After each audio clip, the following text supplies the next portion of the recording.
Hello अस्सलाम वालेकुम। तो आज के इस लेक्चर में हम करने जा रहे हैं डिस्कशन। आपने हमारा जो टेस्ट था उसके एमसीक्यूज़ को हम डिस्कस कर रहे हैं, ठीक है। तो हमारा फर्स्ट एमसीक्यूज़ थे, a car of mass m has an engine which can deliver power p, what is the minimum time in which the car can be accelerated from rest to speed v।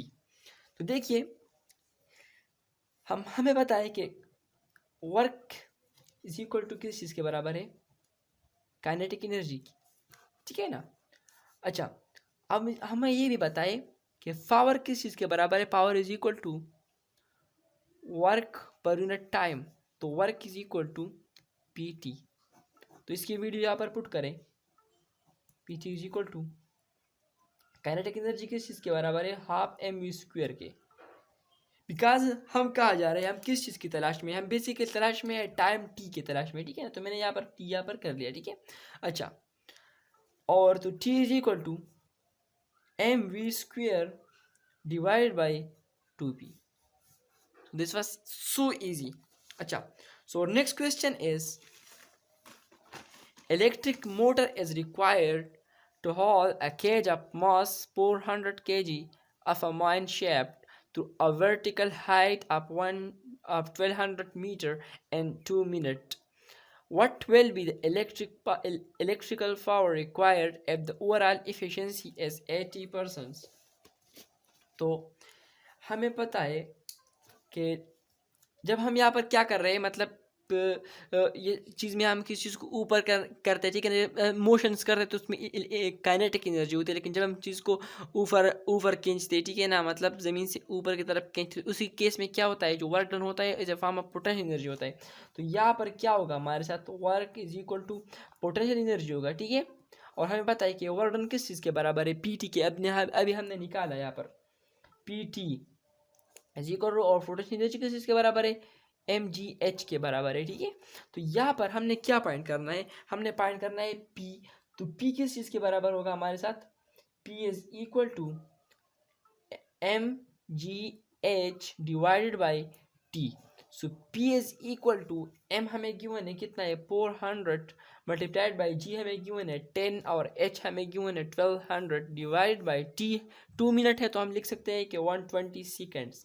तो P is equal to, but यहाँ पर एक बात याद रखना चाहिए, ये question में गिवन है कि at the overall efficiency is 80%। तो ये पी हमारे साथ क्या होगा, ये 80% होगा। तो 80% क्या होगा, 80/100 होगा, ठीक है। ये हम यहाँ पर भी लिख सकते थे, लेकिन मैंने खैर यहाँ पर लिख दिया 400 multiplied by 10 multiplied by 1200 divide by 120। तो ये किस चीज़ के बराबर हुआ, ये हमारे साथ 0.8 P is equal to 400 multiplied by 10 multiplied by 1200 divide by 120। तो यहाँ पर 0.8 से भी डिवाइड करना है, क्योंकि हमने पावर क्या करना है, फाइंड करना है। तो 400 multiplied by 10 multiplied by 1200 divide by 0.8 multiplied by 120, so is equal to 0 0 के साथ कट जाएगा। तो इसको अगर हम सॉल्व करें, ठीक है ना, बहुत ईजी है, अगर इसको हम सॉल्व करें तो इससे क्या आता है, 50 किलो वाट। ओके, चलते हैं नेक्स्ट क्वेश्चन की तरफ। क्वेश्चन नंबर 3, क्वेश्चन नंबर 3 में क्या कह रहे हैं, basically a sport spring constant is 800 Newton per meter has an extension of 5 centimeter. The work done in extending it from 5 centimeter to 15 centimeter is, एक spring की बात कर रहा है, ठीक है ना। अगर इस एक्सटेंशन 5 सेंटीमीटर से अगर हम इसको 15 सेंटीमीटर तक एक्सटेंड करें तो इस दौरान कितना वर्क हुआ होगा, ठीक है ना। तो हमें पता है इसके लिए क्या होगा कि जो पोटेंशियल एनर्जी होती है, इस केस में जो energy store in spring is basically potential energy is equal to F external, ठीक है। अच्छा, so F external is basically half K del x square, so is equal to half k del x s। तो यहाँ पर क्या हुआ है, initially क्या था हमारे साथ, इनिशियली 5 सेंटीमीटर था, फिर अगर हमने इसको क्या कर दिया, एक्सटेंड कर दिया 15 सेंटीमीटर तक, ठीक है। तो हम इसको लिख सकते हैं कि x2 square minus x1 square, ठीक है ना, इज इक्वल टू हाफ के की वैल्यू हमें गिवन है स्प्रिंग कांस्टेंट की जो हमारे साथ 800 है, ठीक है, और x2 हमें गिवन है 0.15 square minus 0.05 square is equal to, ये हमारे साथ 400 बन जाएगा, 400, ये हमारे साथ हो जाएगा 0.0225 माइनस 0.0025, ठीक है।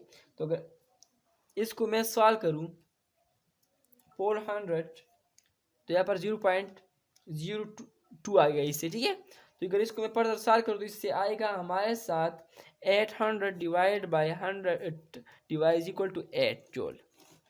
ये हमने किस तरह किया, ये इस अगर मैं फाइंड की जगह 1 लिखूँ यहाँ पर, इन दोनों इंसों की जगह में क्या लेंगे, 2 जीरो लिखूंगा तो ये दो रह जाएगा, और 2 4 8, और ये जीरो दो जीरो के साथ कट जाएंगे।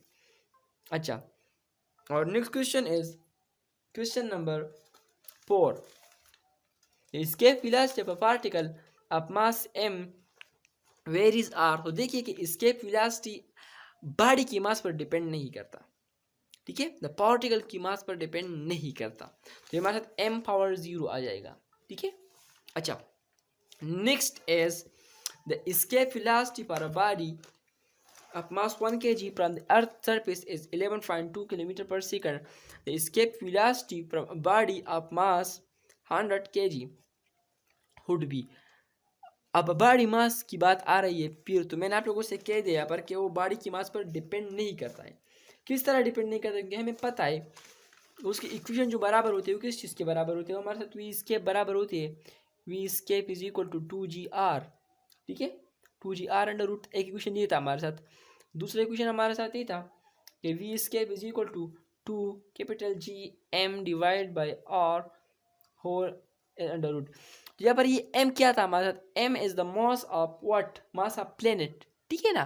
तो यहाँ पर मास ऑफ बॉडी की बात नहीं हुई, दोनों क्वेश्चन में कहाँ पर भी मास ऑफ बॉडी की बात नहीं हुई, ठीक है ना, तो मास ऑफ बॉडी पर डिपेंड नहीं करता है। Next question is question number 6। The escape velocity for a body projected vertically upward from the surface of Earth is 11.2 km per second. If the body is projected in a direction of making an angle of 45 degree with the vertical escape velocity will be। तो हमें पता है कि gravitational force is conservative force, ठीक है ना, और conservative force जो होता है वो पारो पाथ पर डिपेंड नहीं करता है कि वो हम किस पाथ पर भेज रहे हैं, ठीक है ना। देखिए अगर हम इसको 45 एंगल पर भेज रहे हैं या हम उसको क्या कर रहे हैं 90, जो भी एंगल हम यूज़ कर रहे हैं, लेकिन एट एस जो ग्रेविटेशनल फोर्स हमारे साथ है वो क्या है, वो कंजर्वेटिव, वो डिफरेंट एंगल पर नहीं करता है, ठीक है ना। तो ये हमारे साथ सेम टू सेम रहेगा, option C. Next is a body of mass m is moving in a circle of radius r with constant speed v. The force on the body is mv square by r and is directed toward the center. What is the work done by the force in moving the body over half of the circumference of a circle? तो इस question को देखिए, इसको हम किस तरह solve कर सकते हैं। तो 7 नंबर क्वेश्चन है हमारे साथ, ये हमारे साथ एक सर्कल है, ठीक है ना। A body is m is moving in a circle of radius r with constant। तो यहाँ पर लेट सपोज बॉडी यहाँ पर है, ठीक है ना, और ये हाफ सर्कल कवर करता है तो यहाँ पर आएगा, ठीक है ना। मैं इसको शेड कर देता हूँ, यहाँ से यहाँ तक आएगा, ठीक है ना। तो अब वो कह रहे हैं कि इस दौरान जो एफ फोर्स जो लग रहा है वो टुवर्ड द सेंटर है, M we square by are है, ठीक है, टुवर्ड द सेंटर एक फोर्स लग रहा है जो हमारे साथ एम वी स्क्वेयर बाई आर है, ठीक है। जब ये चलता है, ठीक है ना, तो इसकी वेलोसिटी क्या होती है, वी होती है, ठीक है ना, और टेंजेंट होती है इस पॉइंट पर। तो इस फोर्स और इसके दरमियान जो एंगल है वो क्या है हमारे साथ, ये दैट एंगल इज 90 डिग्री। सो और हमें पता है कि वर्क किस चीज़ के बराबर होता है, एफ डॉट डी के, ठीक है ना। वर्क किस चीज़ के बराबर होता है, एफ डॉट डी के, और एफ डी को मैं लिख सकता हूँ कि वी डॉट टी, ठीक है, वी डॉट टी में लिख सकता हूँ। अब यहाँ पर एफ और वी के दरमियान एंगल क्या है, 90 है, तो F V cos of theta and two T, तो F V cos of 90 is 0, तो it is 0 t, so the answer is 0। अच्छा, next question is question number 8। When speed of moving body is double, its momentum increase double, potential energy double, its kinetic energy double, none। तो equation are के लिए अगर हम लिख ले तो momentum बराबर होता है एम वी के, काइनेटिक एनर्जी बराबर होती है काइनेटिक एनर्जी में जो वी के साथ रिलेशन स्क्वायर में है, एम जी एच में तो फोटोन एनर्जी में तो कोई रिलेशन ही नहीं है वेलोसिटी के साथ, ठीक है ना। एनर्जी में यहाँ पर यहाँ की बात अगर हम करें तो नहीं है, ठीक है ना। तो यहाँ पर अगर मैं काइनेटिक एनर्जी पूर टाइम होना चाहिए था, यहाँ पर डबल है तो ये गलत है। पोटेंशियल एनर्जी तो खैर कुछ नहीं है, मोमेंटम क्या होना चाहिए था, डबल होना चाहिए था, जो कि डबल लिखा गया है, तो इट इज़ और correct answer. Next is 9. A 6 kg block is released from rest at 80 meter above the ground. When it has fallen 60 meter, its kinetic energy is. तो हम इसको किस तरह सॉल्व कर सकते हैं। हमें पता है कि काइनेटिक एनर्जी हमें कह रहे हैं कि a 6 kg block is released from rest। देखिए यहाँ से हमने एक ब्लॉक क्या किया, नीचे क्या किया, डाउन किया। यहाँ पर वो रेस्ट में है initially. Above the ground state when it is fallen from its kinetic energy is. So work done is equal to kinetic energy. Potential energy क्या हुई, काइनेटिक एनर्जी में कन्वर्ट होगी तो W is equal to M G H is equal to kinetic energy is half. Kinetic energy हमें क्या है, हमें find करनी है काइनेटिक एनर्जी हमने फाइंड करनी है। तो kinetic energy is equal to kinetic energy क्या होगा, kinetic energy is equal to M G H. तो एम हमारे साथ क्या है, एम में हमें गिवन है 80 और यहाँ पर 6 है सारी, एम की वैल्यू 6 kg है और हाइट की वैल्यू क्या है। यहाँ पर बात हो रही है when is released from a rest 80 meter above the ground when it has fallen 60 meter। तो जब fallen 60 मीटर तो मतलब 80 minus 60 is equal to 20 metre. तो यहाँ पर हम क्या पुट करेंगे, एम जी की जगह 10 और एच की जगह क्या पुट करेंगे 20 पुट करेंगे। तो अगर इसको मैं सॉल्व करूँ तो क्या आता है हमारे साथ आता है 120 1200 हमारे साथ आता है, ठीक है ना। तो next question is 10 where two bodies with masses m1 and m2 if p1 and p2 are their respective momentum then their ratio between p and p2 if their kinetic energy is equal। यहाँ पर kinetic energy नहीं given तो क्या होगी, यहाँ पर equal होगी। अच्छा तो अब यहाँ पर देखिए 10 नंबर क्वेश्चन को हम किस तरह सॉल्व कर सकते हैं। काइनेटिक एनर्जी 1 बॉडी की अगर हम बात करें तो P square divide by 2m1। Next is kinetic energy 2 is equal to, ठीक है, P1 हो गया यहाँ पर, kinetic 2 is equal to P2 square divide by 2m2। Okay अब काइनेटिक एनर्जी जब सेम है तो ये दोनों भी आपस में सेम है, तो P1 square divide by 2m1 is equal to P2 square divide by 2m2। तो 2 के साथ कट जाएगा और इसको मैं इस तरह लिख सकता हूँ कि P1 square by P2 square is equal to m1 divide by m2। मैंने इन दोनों की जगह को क्या किया, एक्सचेंज कर दिया, ये वहाँ चला गया और ये यहाँ पर चला गया। तो यहाँ पर P1 स्क्वायर का रिलेशन है तो P1 बाई P2 के क्या हो जाएगा, ये दोनों का क्या होगा, अंडर रूट होगा, तो m1 by m2 under root. तो ये हमारे साथ करेक्ट रिलेशन है, ठीक है। Next question is question number 11। Question number 11 की बात हम करते हैं, क्वेश्चन नंबर 11 में क्या कह रहे हैं, ठीक है। Question number 11 is when we lower a bucket into a well to fetch water, the work done by gravity is। तो इस केस में work done by gravity क्या होगा, तो देखिए हमारे साथ होता क्या है बेसिकली। लेट्स सपोज ये हमारे साथ क्या है, बकेट है, ठीक है। इस क्वेश्चन में स्टूडेंट्स को मसला था, बार बार पूछ रहे थे, ठीक है ना, तो मैं उन लोगों के लिए स्पेशली कर रहा हूँ, ठीक है ना, मैं भी उसको समझ आ जाए, ठीक है। तो ये क्या है हमारे साथ, फिर भी अगर समझना है कोई क्वेश्चन हो तो हमसे किसी भी टाइम पूछ सकते हैं, ठीक है, डिस्कशंस के बाद। ये हमारे साथ वो बकेट है, ठीक है ना। इसको मैंने क्या किया, कह रहे कि when we lower bucket into a well to pitch water, हमने क्या किया, लोअर कर दिया वेल में, तो डिस्टेंस हमने इस जानिब कवर करेंगे, ठीक है।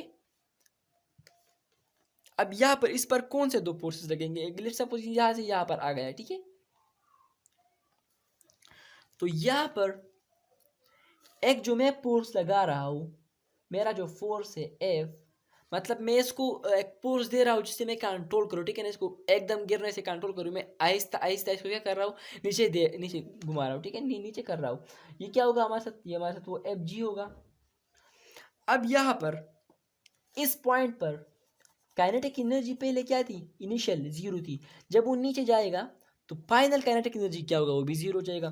तो change in kinetic energy is equal to what, the work done, but it is what, हमारे साथ क्या है, हमारे साथ ये एक एफ है, दूसरा हमारे साथ क्या है, एफ जी है, दोनों को ऐड करेंगे।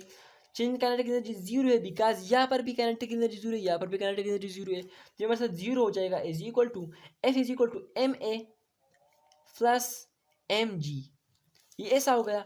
तो एम ए हमारे साथ क्या होगा, माइनस एम जी हो गया, ठीक है। तो अगर हम अब यहाँ पर मैं किस चीज़ की बात करूँ, वर्क की बात करूँ, तो M A is equal to minus, तो M G and cos of theta और डी, ठीक है। Okay, F N to D है बेसिकली, ठीक है ना। तो कॉस ऑफ थीटा, अब यहाँ पर एंगल क्या है, एंगल यहाँ पर क्या है, एंगल यहाँ पर है हमारे साथ क्या, एंगल जीरो है बिकॉज हम किस चीज़ की बात कर रहे हैं, क्वेश्चन में अगर हम देखें तो वर्क डन बाय ग्रेविटी, तो वो भी क्या है, डाउन डायरेक्शन में, और ये भी क्या है, डाउन डायरेक्शन में, दोनों सेम डायरेक्शन में, ठीक है, सेम डायरेक्शन में। तो एंगल यहाँ पर क्या होगा, जीरो होगा। तो M A is equal to M G cos of zero as minus अपनी जगह, and cos of zero as what, cos of zero as one, तो एम जी डी। तो यहाँ पर देखिए एम ए हमारे साथ क्या था, वो एफ था, तो F is equal to minus M G D. तो ये वर्क किसने किया, ये वर्क किया फोर्स ने, नॉट वर्क बाय ग्रेविटी, ये उस फोर्स ने काम किया जो हम फोर्स लगा रहे थे, हम जो फोर्स लगा रहे थे, उसने जो वर्क किया वो निगेटिव था। याद रखिए, हमने जो वर्क किया, हमारे जो फोर्स ने जो वर्क किया वो निगेटिव था, ठीक है ना। वो क्यों नेगेटिव था, क्योंकि हमारा डिस्टेंस इस डायरेक्शन में है और वो फोर्स जो हम लगा रहे हैं वो ऊपर डायरेक्शन में है, तो दोनों का जो एंगल था 180 था, तो यहाँ पर नेगेटिव आया, ठीक है ना। अच्छा, यहाँ पर कंफ्यूज ना हुए, ठीक है, यहाँ पर तो एंगल हमने लगाया वो एम जी और डी का एंगल लगाया यहाँ पर, तो यहाँ पर ये तो हो गया एफ के लिए नेगेटिव आ गया। अगर हम बात करें एफ जी के लिए, तो एफ जी भी नीचे डायरेक्शन में और डी भी नीचे डायरेक्शन में है, तो क्या होगा, दोनों सेम डायरेक्शन में, तो हमारे साथ एफ क्या होगा, वो एम जी डी होगा, विच इज़ पॉजिटिव। तो याद रखिए यही मेथड आप लोगों ने अप्लाई करना है। यहाँ पर अगर एम ए हमारे साथ नेगेटिव आ गया तो इसका जो एम जो काइनेट जो हमारे साथ ग्रेविटी पर जो होगा वो पॉजिटिव होगा, ठीक है। अब इस क्वेश्चन को नेक्स्ट एक इस तरह भी हो सकता है पेपर में, कि क्वेश्चन आपको इस तरह दे कि जो बकेट है, ठीक है ना, इस बकेट को मैं क्या करूँ, वेल जो कुआ है, ठीक है ना, इसके जो नीचे नीचे पड़ा हुआ है, ये वेल में नीचे पड़ा हुआ है, इसको मैं नीचे से ऊपर ले जाऊँ, यहाँ पर ले जाऊँ, ये ज़मीन पर पड़ा हुआ है, इसको मैं यहाँ से यहाँ पर ले जाऊँ, तो यहाँ पर काइनेटिक एनर्जी क्या थी, काइनेटिक एनर्जी यहाँ पर जीरो थी, यहाँ पर भी क्या होगी, यहाँ पर भी जीरो होगी। अच्छा, अब यहाँ पर देखिए दोनों साइड पर काइनेटिक एनर्जी, तो चेंज इन काइनेटिक एनर्जी क्या गया, change in kinetic energy is equal to zero. तो kinetic change in kinetic energy is equal to, यहाँ पर अब क्या होगा, दो फोर्सेस, फिर वही फोर्सेस लगेंगे, एक एफ फोर्स लगेगा जो हम ऊपर लगा रहे हैं, एक डाउनवर्ड क्या होगा, ग्रेविटी वाला फोर्स होगा, ठीक है। तो अब यहाँ पर देखिए change in kinetic energy is equal to F plus F G, again मैंने वही लिख दिया, change in kinetic energy is zero, ठीक है ना, इज इक्वल टू, क्योंकि दोनों जगह पर सेम है, M A plus M G. तो इसको मैं लिख सकता हूँ कि M G is equal to minus M G is equal to M A हमारे साथ एफ है, तो F is equal to minus M G, ठीक है। अब यहाँ पर अगर मैं वर्क फाइंड करना चाहूँ तो F is equal to minus अपनी जगह M G and two D cos of, अब यहाँ पर एंगल क्या है, एंगल क्योंकि मैं डिस्टेंस ऊपर जा रहा है हमारा डिस्टेंस, ठीक है, हमारा जो एफ जी का फोर्स है हमारा वो क्या है, वो नीचे है, डाउनवर्ड है, ठीक है। तो एंगल दोनों के दरमियान क्या है, 180 है, तो यहाँ पर मैं 180 पुट करूँगा, तो माइनस जब 180 पुट करूँगा तो काज 180 तो माइनस 1, तो ये माइनस एम जी डी आ जाएगा, माइनस माइनस पॉजिटिव हो जाएंगे, तो ये पॉजिटिव एम जी डी आ जाएगा। तो इस केस में हम जो फोर्स लगा रहे हैं वो पॉजिटिव वर्क कर रहा है, ठीक है, वो क्या कर रहा है, वो पॉजिटिव वर्क कर रहा है। जब जब हमारा फोर्स पॉजिटिव वर्क कर रहा है तो ग्रेविटी क्या करेगा, वो नेगेटिव वर्क करेगा। Work done by gravity is negative. तो इसमें थोड़ा कंफ्यूजन थी, उम्मीद रखता हूँ कि यहाँ पर वो क्लियर हो गई होगी कि ये किस तरह बेसिकली होता है, ये चीज़ आता किस तरह है, हम क्यों कहते हैं कि ये पॉजिटिव है नेगेटिव है। यहाँ पर देखिए, ये हमारा फोर्स की वैल्यू है, ये हमारा ग्रेविटी की वैल्यू नहीं है, ये हमारे फोर्स की वैल्यू हमने निकाली, वो पॉजिटिव है। जब हमारी फोर्स की वैल्यू पॉजिटिव है तो ग्रेविटी हमारे फोर्स की अपोजिट है, ठीक है ना, तो वो क्या होगा, वो हमारे साथ नेगेटिव में होगा। ठीक है, तो यहाँ पर keep in mind this points. Okay, the procedure, the product of pressure and volume has the same unit as. तो प्रेशर एंड वॉल्यूम, अगर मैं इसको लिखना चाहूँ तो प्रेशर एंड वॉल्यूम, तो प्रेशर हमारे साथ फोर्स पर यूनिट एरिया के बराबर है, और वॉल्यूम की मैं लिख सकता हूँ किस तरह, area into length, area area cut जाएंगे तो F dot L is equal to F dot D, F dot D is work, work is energy. हो गए, work done by gravity and a body moving upward as, ये अभी हमने कर दिया, ये किस चीज के बराबर होगा, work done by gravity and a body moving upward. देखिए फिर समझा देता हूँ, हमारा क्वेश्चन नंबर 13, क्वेश्चन नंबर 13 का जो ऑप्शन है वो हमारे साथ है ऑप्शन बी, नेगेटिव किस तरह आता है। वर्क डन बाय ग्रेविटी की बात कर रहे हैं, एंड बॉडी मूविंग अपवर्ड, तो अभी हमने ये किया है भी कि जब अपवर्ड जा रहे हैं तो ग्रेविटी क्या होगा, हमारा फोर्स पॉजिटिव होगा और ग्रेविटी का जो वर्क होगा वो नेगेटिव होगा। तो बेसिकली ये यही मेथड है, आप क्वेश्चन नंबर 13 पर अप्लाई कर सकते हैं। ठीक है, so next is question number 14, man does work lifting box. तो देखिए यहाँ पर सो सिंपल, यहाँ पर मैं खड़ा हूँ, वाला से खड़ा है यहाँ पर, ठीक है। अच्छा, ये क्या कर रहा है, ये ऐसा कर रहा है कि यहाँ पर एक बक्स है, ठीक है, मेरा एक बक्स है, मैं उसको उठा रहा हूँ, इसको लिफ्ट कर रहा हूँ ऊपर, तो मैं क्या कर रहा हूँ, ऊपर फोर्स लगा रहा हूँ, मेरा फोर्स क्या है, ऊपर लग रहा है, ठीक है ना। अच्छा, मैं जो फोर्स लगा रहा हूँ वो ऊपर है, और अब अगर मैं उसी मेथड से करूँ, और मैं जो ऊपर फोर्स लगा रहा हूँ वो ऊपर है, ठीक है ना, और डिस्टेंस भी किधर कवर हो रहा है, वो भी ऊपर कवर हो रहा है, ठीक है ना। अब ये क्या बात है, मैन डस की बात कर रहा है, मतलब आदमी जो वर्क कर रहा है, यहाँ पर ग्रेविटी की बात नहीं कर रहा। अगर यहाँ पर ग्रेविटी की बात कर रहा था तो फिर जो ग्रेविटी वाला फोर्स है उसकी डायरेक्शन नीचे है, यहाँ पर दोनों का डायरेक्शन सेम है, मैं जो फोर्स लगा रहा हूँ और डिस्टेंस जो है वो सेम है, लेकिन जब ग्रेविटी की बात यहाँ पर हुई, लेट सपोज तुम्हारे ग्रेविटी का फोर्स डायरेक्शन क्या होता है, नेगेटिव होता है, फिर हमारे साथ नेगेटिव आता है, लेकिन यहाँ पर क्या है, ऑप्शन ए है, बिकॉज मेरा जो फोर्स है मेरे फोर्स की बात कर रहा है, मैन डस की बात कर रहा है, not gravity. Okay, and D भी ऊपर कवर हो रहा है, तो देन बोथ है same direction. Next is question number 15, which of the following is conservative force. तो conservative and non conservative forces कौन कौन से होते हैं।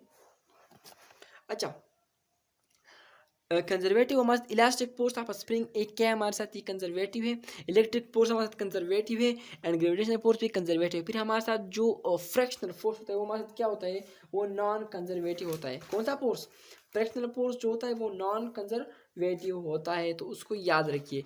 फिर हमारे साथ question work done by gravity is, work done against gravity हमारे साथ बराबर होती है mgh के, और वर्क डन बाय ग्रेविटी बराबर होती है -mgh के। तो काइंडली इन दोनों को याद रखिए, ठीक है, कि work done by gravity and work done against gravity किस चीज़ के बराबर होते हैं। क्वेश्चन नंबर 14 भी हो गया, क्वेश्चन नंबर 15 16 भी हो गया, 17, if the momentum increase by 20% then percentage increase in kinetic energy। तो it is the most simplest question जो कि बार बार रिपीट हो रहा है। इसको आप ट्रिक के थ्रू भी कर सकते हैं और इस तरह भी कर सकते हैं। ट्रिक इसका जो था 2p + p² डिवाइड बाई 100, ठीक है। तो 2p कितना है, 20% इंक्रीज हो रहा है, प्लस p हमारे साथ क्या है, 20 है, 20² डिवाइड बाई 100। ओके, तो हमारे साथ 40 आ जाएगा, प्लस इसको मैं लिख सकता हूँ किस तरह, मैं लिख सकता हूँ 20 मल्टीप्लाइड बाई 20 डिवाइड बाई 100, तो 0 0 के साथ 0 2 to the 4, 20 40 + 4 = 44%। ओके, तो हमारे साथ क्या हो गया, ट्रिक के जरिए हो गया। अब अगर आप चाहते हैं कि मैं इसको ट्रिक के थ्रू नहीं कर रहा, मैं सिंपल मेथड के जरिए कर रहा हूँ, तो आप मेथड से किस तरह कर सकते हैं कि काइनेटिक एनर्जी जो होती है उसका जो मोमेंटम के साथ रिलेशन है वो क्या है, वो पी स्क्वेयर है, मतलब स्क्वेयर रिलेशन है, ठीक है ना। अगर 20% इंक्रीज है तो इनिशियली 100% होता है, और यहाँ पर 20% इंक्रीज है तो 20% इंक्रीज 120 हो गया, ठीक है। अब अगर 120 को मैं परसेंटेज से निकालूँ तो ये हमारे साथ डिवाइड बाई 100 होगा, और ये हमारे साथ आ जाएगा 1 पॉइंट, हमारे साथ क्या आ जाएगा 1.2। अब यहाँ पर रिलेशन स्क्वायर है तो इसका मैं स्क्वायर लूंगा, तो 1.2 स्क्वायर इज इक्वल टू 1.44। अब अगर इसको मैं 100 से मल्टीप्लाई करूँ तो ये हमारे साथ 144 आ जाएगा। अब अगर मैं क्या करूँगा, फाइनल माइनस इनिशियल, तो फाइनल 144 माइनस इनिशियल इज 100, तो 144 माइनस 100 इज 44। ओके, चलो चलते हैं नेक्स्ट क्वेश्चन की तरफ, which has the percentage decrease in momentum as the percentage decrease in kinetic energy as. तो same to same formula use कर सकते हैं, 2p प्लस माइनस, यहाँ पर अब माइनस होगा, minus P square divide by 100, तो 2 हमारे साथ क्या है 20 है, माइनस p हमारे साथ क्या है, अब हमारे साथ क्या, हम क्या कहते हैं यहाँ पर, p हमारे साथ क्या है, p is what, p is हमारे साथ 20, तो 20 मल्टीप्लाई बाई 20 डिवाइड बाई 100, तो 0 से कट जाएगा, तो 2 जा, इससे हमारे साथ क्या जाएगा 20, इससे हमारे साथ आ जाएगा 40। Okay, 40 minus 4 is equal to 36। Okay, तो ये भी हो गया डिक्रीज के लिए। डिक्रीज के जैसे आप लोगों ने साइन को क्या करना है, चेंज कर देना है। और अब इसको मैंने जो मेथड बता दी उससे भी कर सकते, उससे किस तरह कर सकते हैं कि 100 माइनस 20 हो जाएगा, 20 डिक्रीज आए तो हमारे साथ क्या होगा, हमारे साथ 80 आ जाएगा। अब अगर हम रिलेशन की बात करें, इसमें जो रिलेशन है वो भी पी स्क्वेयर का रिलेशन है, ठीक है। तो अगर मैं इस 80 डिवाइड बाई 100 करूँ तो 0.8 आ जाएगा, 0.8 का अगर मैं स्क्वेयर लूँ तो हमारे साथ आ जाएगा 0.64। अब अगर 0.64 को मैं मल्टीप्लाई करूँ 100 से तो ये हमारे साथ आ जाएगा 64। अब इनिशियली क्या था, हमारे साथ 100 था, फाइनल 64 आ गया, तो 100 माइनस 64 इज 36। तो मर्जी आप लोगों की है, आप जो मेथड इस्तेमाल करना चाहते हैं आप लोग यूज़ कर सकते हैं। Okay, next is question number 19, if 44% increase in kinetic energy then percentage increase in momentum is। अब क्वेश्चन को उल्टा कर लिया, ठीक है ना। तो अब हम क्या करेंगे, अब हमें पता है कि पी एंड काइनेटिक एनर्जी का जो रिलेशन है हमारे साथ वो काइनेटिक एनर्जी अंडर रूट है। अगर kinetic energy is equal to P square है तो पी हमारे साथ काइनेटिक एनर्जी अंडर रूट होगा। तो अब यहाँ पर 44% इंक्रीज आया है, तो 100 plus 44 is equal to 144 under root, ठीक है।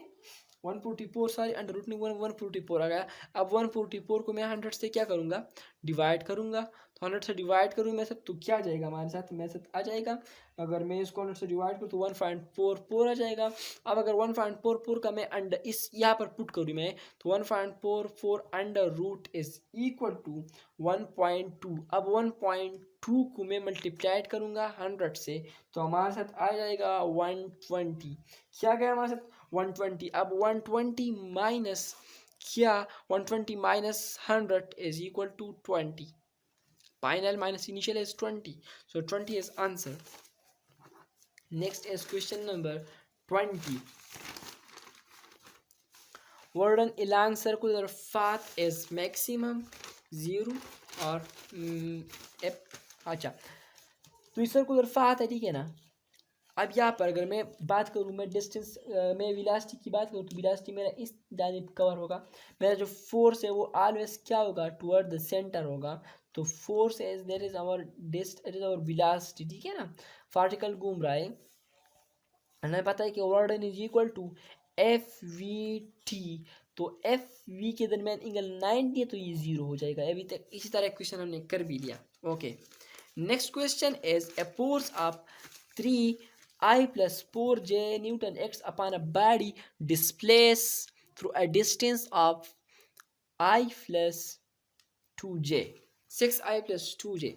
तो हमने क्या करना है, वर्क फाइंड करना है। तो work is equal to F dot D. तो इक्वेशन बेसिकली किस चैप्टर से, चैप्टर 2 से, ठीक है ना। तो F is equal to 3I plus 4J dot, just dot product करना है, 6I प्लस 2J, तो I और J के साथ हो जाएगा, तो 3 6 18 प्लस 4 2 8 इज इक्वल टू 26 हो गया। 21 भी हो गया। Next is 22। ओके, तो 22 क्वेश्चन को हम किस तरह सॉल्व कर सकते हैं? 22 क्वेश्चन में क्या रहे? 1 kilowatt is equal to how many joule? तो 1 किलो एंड वाट। अच्छा, तो इसको हम किस तरह सॉल्व कर सकते हैं कि 1 किलो की जगह हम क्या लिखेंगे? 1000। एंड 2 वाट की जगह हम क्या लिखेंगे? किलो वाट हावर की बात हो रहा है, तो वाट अपनी जगह, और आवर की अगर हम बात करें, किलोवाट आवर, तो आवर में कितना होता है? 3600 सेकंड होता है, ठीक है ना। एक आवर में किलोवाट आवर, ठीक है, तो एक आवर में 3600 सेकंड होते हैं। तो 36 अगर इसको मल्टीप्लाइड करूँ, 36 इंटू 5 जीरोस, अच्छा 36 इंटू 5 जीरोस, सो 36। इसको अगर मैं यहाँ पर ले आऊँ तो मैंने कितना डिस्टेंस कवर किया? 1 2 3 4 5 6, 3.6 मल्टीप्लाई बाई 10 पावर 6। ओके, ये भी हो गया हमारे साथ।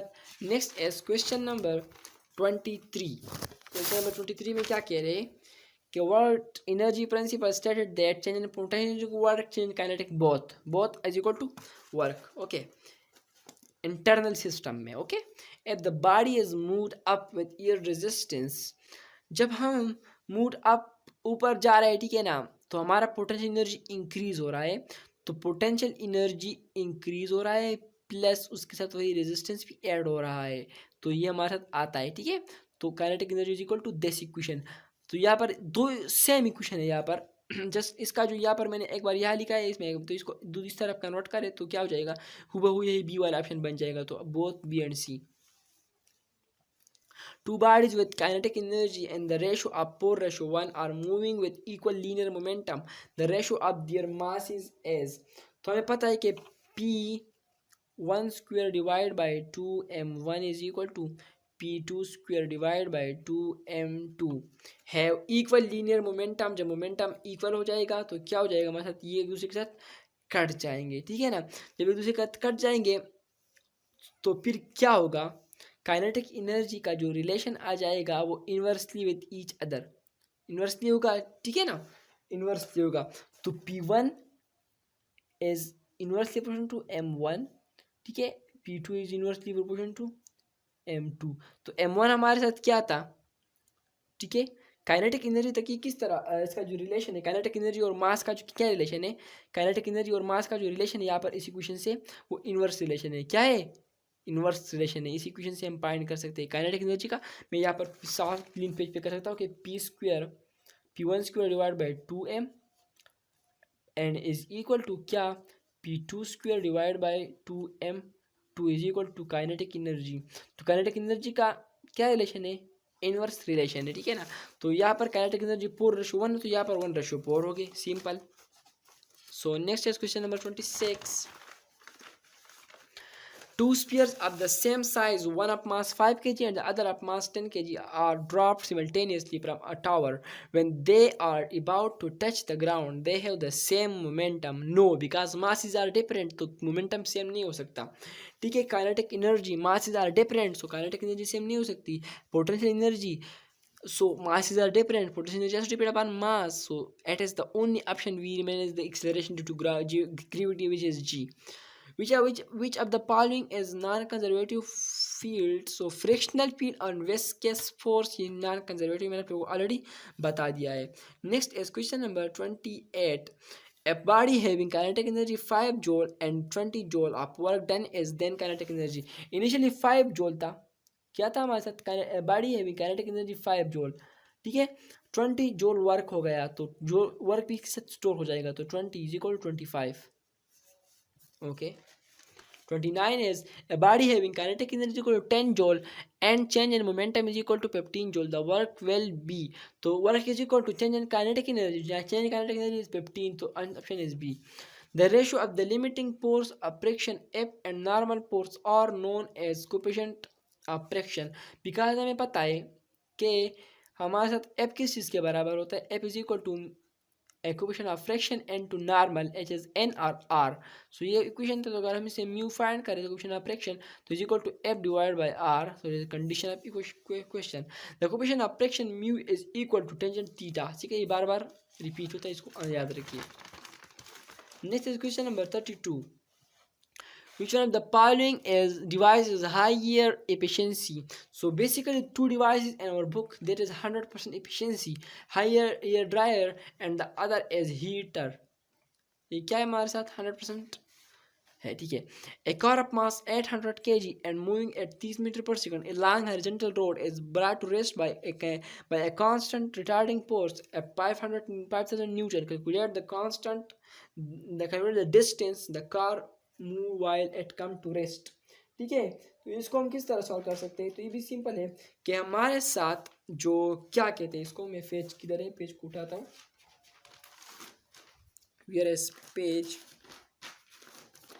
हमारे साथ क्या होता है कि जो work done against retarding force, तो F dot D is equal to हमें गिवन है 5000, एफ हमें गिवन है 5000 और डी की जगह अपनी वैल्यू मैंने लगा ली। ठीक है, डी को मैं भी कुछ नहीं कह रहा।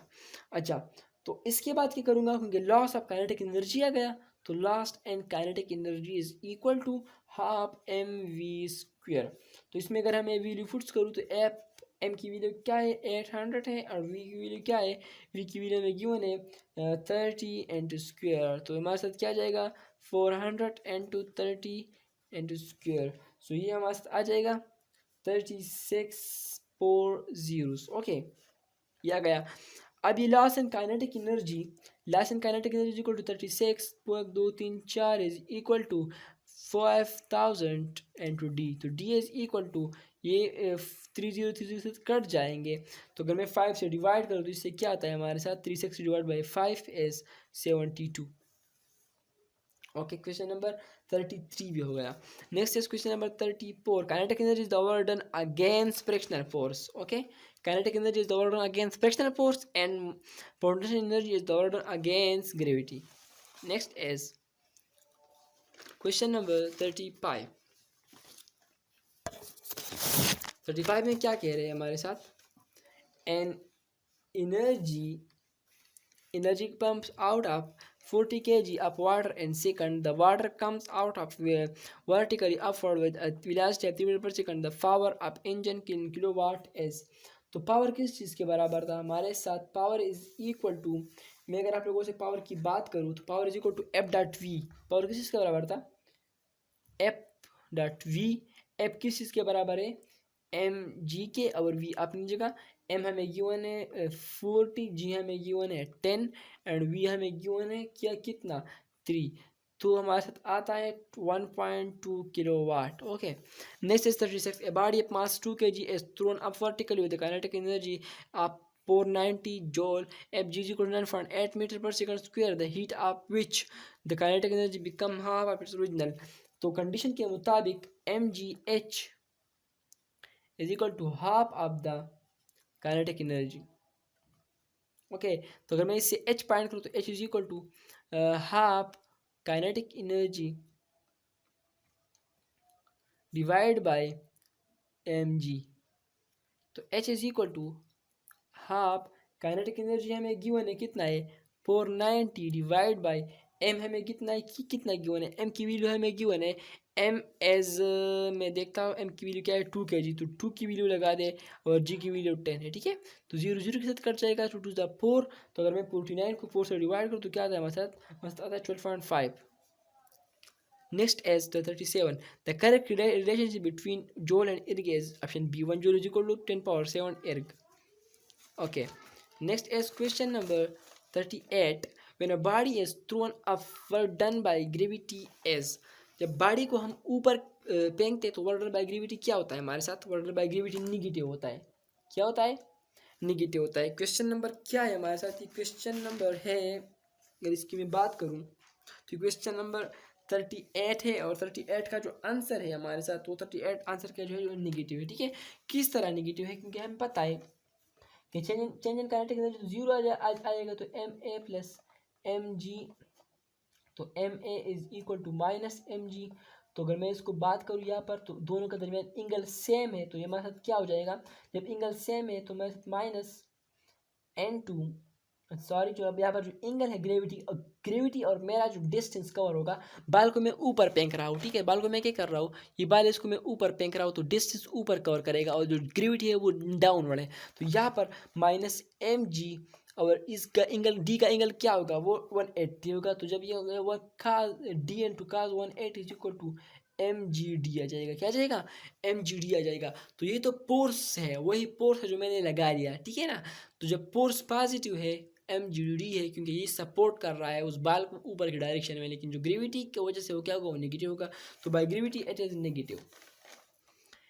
If the kinetic energy of a body is increased by 300%, what the percentage of the linear momentum of the body is?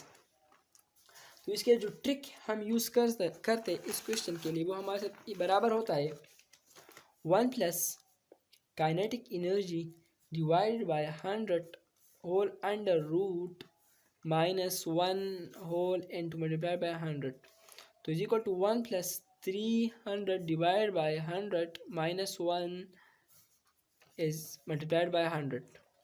तो हमारे साथ क्या आ जाएगा, 1 प्लस 3 अंडर रूट -1 इनटू 100, ठीक है। तो 1 plus 3 is equal to 4, 4 is 2, 2 minus 1 is 1 multiplied by 100, तो 2 minus 1 is 1 into 100%। Okay, next is question number 40.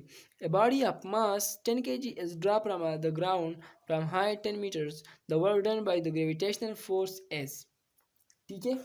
तो P is equal to mgh, तो P is equal to m हमें given है कितना है 10 मल्टीप्लाइड बाई जी, हमें गिवन है कितना है 10 मल्टीप्लाइड बाई हाइट हमें गिवन है कितना है विच इज़ 9, ठीक है। कितना है हमारे साथ हाइट 10 मीटर, वो भी क्या है हमारे साथ 10 मीटर है, ठीक है। अच्छा, तो अगर मैं यहाँ पर पुट करूँ तो क्या था हमारे साथ 1000 आता है, लेकिन इन्होंने डी जो जी कितना लिया 9.8 लिया, तो 9.8 अगर आप ले तो 9 पॉजिटिव लिए थे। अब ये पॉजिटिव क्यों, क्योंकि हमने ऑलरेडी 2-3 क्वेश्चन में एक्सप्लेन कर दिया, ठीक है ना, कि नेगेटिव क्यों नहीं है। A force of 5 x on a 5 kg body initially traced the work done by the force during the first second of motion of the body is.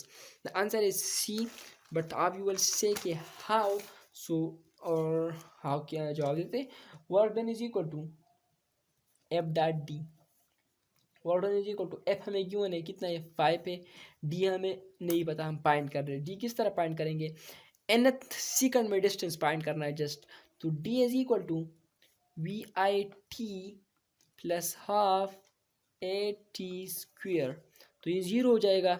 D is equal to half, A की वैल्यू हमें क्यों है कितना है, A की value मैं इससे निकालूंगा, ए की वैल्यू मैं इस तरह निकालूंगा, A is equal to F by M, इस तरह निकलता है ए की वैल्यू। तो A is equal to F हमें गिवन है force of 5 newton divided by कितना है हमारे साथ, मास कितना है हमारे साथ 15 ग्राम है, 15 kg है, तो ए इज इक्वल टू 5/1 1/3, तो 1/2 अपनी जगह। एक्सेलरेशन की वैल्यू क्या है 1/3 इंटू टी की वैल्यू क्या है 1 सेकंड, तो 1 हो जाएगा। तो डी इज इक्वल टू 1/6, तो यहाँ पर अगर मैं 5 इंटू 1/6 करूँ तो 5/6 आएगा हमारा answer. Next is question number 42. The energy which an electron acquire when accelerated through a potential difference of 1 volt. तो basically the ये जो लाइन में लिखा है it is the definition of electron volt. 1 electron volt का जो definition है वो यही definition है, the energy which an electron acquire when accelerated through a potential difference of 1 volt. Okay. Next is a 50 kg man with 20 kg load on his head climbs up a 20 steps of 0.25 meter height each. The work done on climbing is, तो climbing पर क्या कर रहे हैं, work find कर रहे हैं। तो वर्क किस चीज़ के बराबर है मैं आप लोगों को बता दूं, work is equal to mgh, climbing की बात हो रही है, ठीक है ना। तो m हमें गिवन है कितना है, m हमें गिवन है 50 प्लस 20, क्योंकि एक तो मास उस मेन का है, एक लोड का है, ठीक है ना। जी की वैल्यू हमें गिवन है, लेट्स सपोज मैं यहाँ पर 10 लेता हूँ, और एच हमारे साथ क्या है, अगर मैं मुझे बता दिया गया है कि 20 स्टेप्स 20 सीढ़ियाँ है, ये कितने ये सीढ़ियाँ, इस तरह 20 सीढ़ियाँ है, हमारे घर में 18 सीढ़ी है, ठीक है ना। और एक सीढ़ी की जो हाइट है वो कितना है वो हमारे साथ आया है 0.2 पाइप। तो इस 0.2 पाइप को अगर मैं पूरा अगर मैं फाइंड करना चाहूँ तो 0.2 पाइप को मैं मल्टीप्लाई करूँगा किस चीज़ के साथ, इसको मल्टीप्लाई करूँगा, ये जो कितने कितने कितने 20 है, तो 20 मल्टीप्लाइड बाई दिस वन, ठीक है। तो 20 मल्टीप्लाइड बाई 0.25, तो इसे आ जाएगा 70 इंटू 10 इंटू 20 इंटू 0.25। इसको अगर हम फर्दर सॉल्व करें तो हमारे साथ 70 इंटू हमारे साथ 200 आ जाएगा। 0.25 को मैं लिख देता हूँ कि 25 डिवाइड बाई 100, तो जीरो एक जीरो इसके साथ कट जाएगा, ठीक है ना। तो अगर इसको मैं मल्टीप्लाइड करूँ एक दूसरे के साथ तो इसका जो आंसर आता है वो हमारा आंसर आता है answer number D. Now done by the external force on a system equal total kinetic energy, potential energy। जब एक्सटर्नल फोर्स की बात हो जाए तो हमारे साथ ये क्या होगा, ये एक हमारे साथ हो जाएगा टोटल एनर्जी, क्योंकि एक्सटर्नल फोर्स से क्या होगा kinetic energy plus potential energy होगा। लेकिन जब एक्सटर्नल की बात करें तो फिर हमारे साथ क्या होगा, ओनली काइनेटिक एनर्जी होगी, ठीक है ना। काइनेटिक एनर्जी को जाएगा। Dimension of power as, power का डायमेंशन हमारे साथ क्या है, ऑप्शन ए, ठीक है ना। Power is equal to W by T, power is equal to W is equal to F dot D by T, ठीक है ना। तो एफ की पुट करें M L T minus 2, D की पुट करो तो एम एल स्क्वायर, टी ऊपर चल जाएगा तो टी माइनस 3। ओके, तो thank you for watching and keep watching इसी तरह।